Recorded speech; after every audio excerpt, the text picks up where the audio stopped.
Good evening, everyone. I'm Catalina Grija. I'm a functional medicine physician, and this is my son, Mario Grija. I wanted to interview him so that maybe you find some value in what his perspective is on health, given the fact that he has to live with a physician in the house. Maybe, you'll get some, value out of this. So, Mario, when did you start working out? Working out, well, I've done like athletics ever since as a child, taekwondo and swimming, but actual going to the gym, probably, I believe, junior year of high school, so around 17, 18 years old. And then continued on until now. Yeah. What made you go, like, literally to the gym? So, like, when you started going to the gym, what made you do that? Oh, I just wanted to look better. It was purely based on aesthetics. Yeah, no, it wasn't anything focused around becoming healthy or anything. No, I just wanted to look better. Has that changed?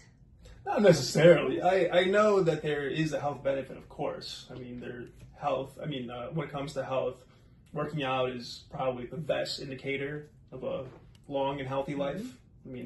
Better than any drug, I believe. Absolutely. But no, it's still, the main focus has still been on aesthetics. Yeah, 100%. Mm-hmm. So, have you changed your workout routine? Oh, for sure. Over the years? Yeah.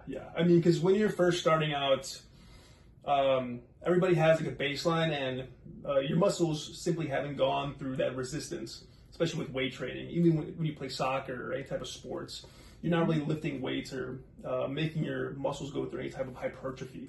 So, when I first started out, it was far more intense, like 6 days a week.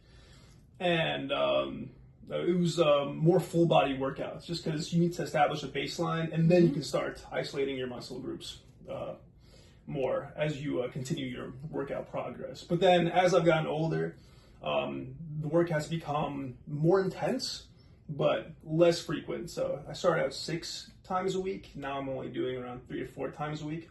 Mm-hmm. I was most recently doing 3, but I'm upping it to 4, just summertime is coming around. So, but I would say it's also less volume also, just because the more I've studied a lot of other bodybuilders, what they've done, they've also done more focus on high intensity and low frequency. So really pushing until failure on most sets, and then recovery after that, because recovery is more important than the actual workout itself.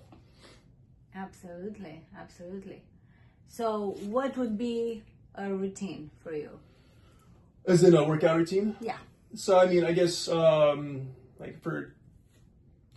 for some people, they like to split their days out differently. Some people like to do upper body and lower body. Other people split their workouts into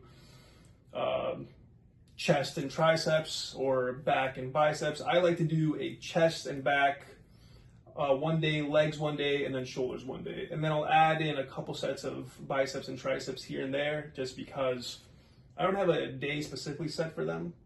Because I feel a lot of work is already being done on the biceps and triceps when I'm doing chest or back workouts. And as you get like more advanced in your lifting, and you start to define more or get more strength, you'll notice that you really don't need to work out bis and tris that much. You definitely should as a beginner, because again, you need to grow that muscle so that it can support all your other movements, especially the heavier ones that are more compounded.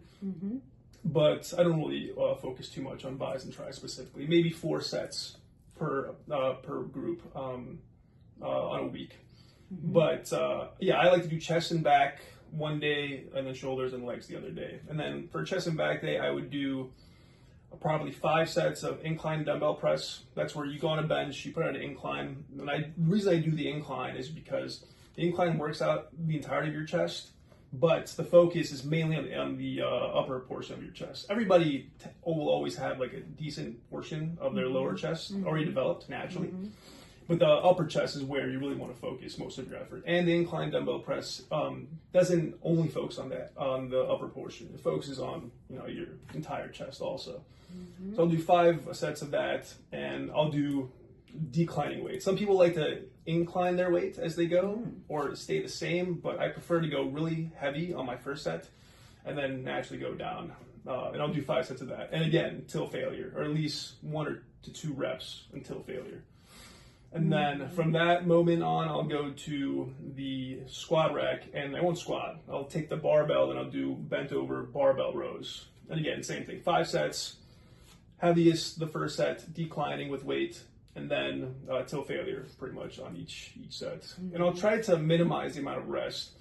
Once I get my breath down and I feel like my muscles can actually support the next set then. So I'm not waiting like 5 or 6 minutes or 7 minutes. Usually like 2 or 3 minutes, 4 minutes max for the heavier stuff.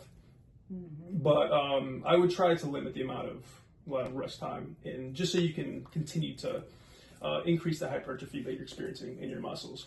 And then from that, I'll go to the cable machines, and I'll do, what are they called? Cross cable. I'm forgetting the name of them right now, but yeah, those are great for the striations on your chest. And you're really just doing this. And again, it's all about the stretch also. That's what I've realized across all workouts. A lot of people think that you're making the most muscle when you're contracting, but that's actually not true. You're making the most muscle on the eccentric when you're going away from the contracted position and in the stretched position. That's where you're making the majority of your muscle. So I'll do 5 sets of that. And the reps will also vary depending on the workout itself. So for the incline dumbbell press, I'll try to aim for like 12 reps.